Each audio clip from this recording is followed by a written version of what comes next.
लखनऊ से, जहां पर एटीएस को 3 और संदिग्धों की रिमांड मिली है। स्पेशल कोर्ट ने 3 संदिग्ध आतंकियों को रिमांड पर भेजा है। तीनों संदिग्ध आतंकियों को 7 दिन के रिमांड पर भेजा गया है। बुधवार को यूपी एटीएस ने तीनों संदिग्धों को गिरफ्तार किया था। शकील, मोहम्मद मुस्तकीम और मोहम्मद मुईद की रिमांड मिली है। ये बड़ी खबर इस वक्त हम आपको बता रहे हैं। लखनऊ से ये बड़ी खबर है, जहां पर यूपी एटीएस को 3 आतंकियों की जो ये 3 संदिग्ध गिरफ्तार किए गए, इनकी रिमांड मिली है। स्पेशल कोर्ट ने तीनों संदिग्ध आतंकियों को रिमांड पर भेजा है। तीनों संदिग्ध आतंकियों को 7 दिन की रिमांड पर भेजा गया है। दरअसल बुधवार को यूपी एटीएस ने इन तीनों को गिरफ्तार किया गया था।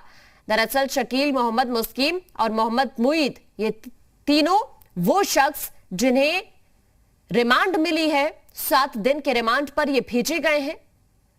बुधवार को यूपी एटीएस ने इन्हें गिरफ्तार कर लिया था।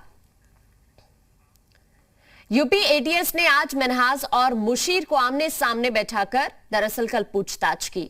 मिन्हाज से उन नंबरों के बारे में पूछताछ की गई जिन पर वो अक्सर बात किया करता था। करीब 1 दर्जन ऐसे नंबर थे जिनसे हर दिन 8 से 10 बार बात होती थी। हालांकि एटीएस की पूछताछ में मिन्हाज और मुशीर ने कई सवालों के संतोषजनक जवाब नहीं दिए। दोनों से अलग अलग भी पूछताछ की गई, जिसमें कई विरोधाभासी बातें सामने आई हैं, जिसके बाद दोनों को आमने सामने भी बैठाकर पूछताछ की गई। एटीएस की पूछताछ में पता चला कि दोनों लोग अक्सर रात में लोगों से मिला करते थे। मिन्हाज की दुकान पर मुशीर ही कुछ लोगों को लाता था। जानकारी के मुताबिक रिमांड के दौरान एटीएस दोनों आतंकियों को कई ठिकानों पर भी लेकर जाएगी। एटीएस के रडार पर कानपुर, लोनी, गाजियाबाद, चंदौली और मुजफ्फरनगर के कुछ ठिकाने हैं जहां से असलहा और कारतूस खरीदी गए थे। तो यूपी एटीएस आतंकियों के अब जो कई और ठिकाने हैं उनकी भी पहचान करेगी।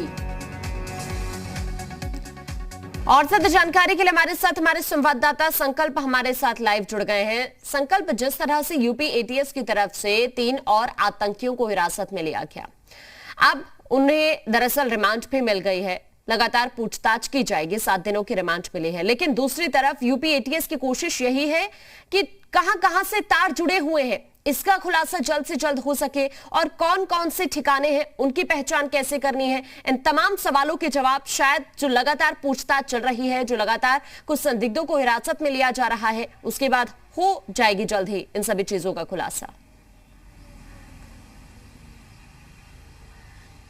देखिए, बिल्कुल लगातार यूपी एटीएस की वो टीमें लगी हुई है कि जिस तरीके से ये पूरा नेक्सस था उसको किस तरीके से एक्सपोज किया जाए और इससे जुड़े हुए सभी लोगों को गिरफ्तार किया जाए और साथ ही ये सुनिश्चित किया जाए कि कौन कौन से ऐसे लोग थे और कहां कहां से ये ऑपरेशन संचालित किए जा रहे थे।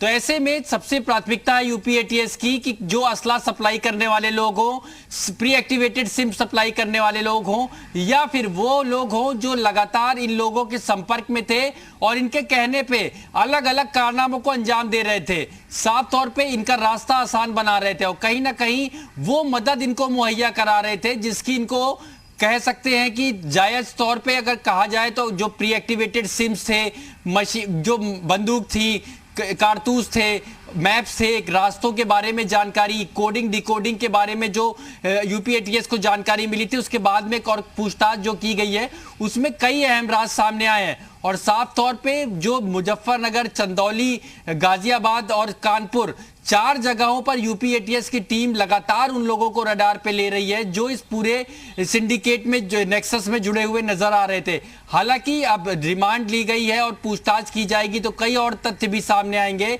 लेकिन अब तक की पूछताछ में जहां कहीं ना कहीं ये भी देखा गया कि जो दोनों आतंकी थे जिनको पहले गिरफ्तार किया गया था, वो एक दूसरे के जो उनके बयान थे अलग अलग, उनसे पूछताछ की जाती है तो कुछ और जानकारी देते हैं, एक साथ पूछताछ की जाती है तो कुछ और जानकारी देते हैं। तो ऐसे में यूपी एटीएस लगातार कड़ी से कड़ी जोड़ रही है और ये सुनिश्चित करना चाहती है कि कानपुर, मुजफ्फरनगर गाजियाबाद में जो भी इनके इंटरकनेक्शंस हैं, जो भी ऐसे लोग हैं जो इनके नेक्सस में जुड़े हुए थे, चाहे वो किसी भी प्रकार से इनकी मदद कर रहे हो, उनको एक्सपोज किया जाए, उनको गिरफ्तार किया जाए। और इसी क्रम में लगातार ये माना जा रहा है कि रडार पे जो टीम्स जिनको रखा हुआ है उनके आसपास इलाकों में छापेमारी और जिलों में छापेमारी का सिलसिला भी लगातार जारी है। और पुलिस का और यूपी एटीएस का मानना है कि जल्दी इस मामले में और बड़ी सफलता भी हाथ लगेगी।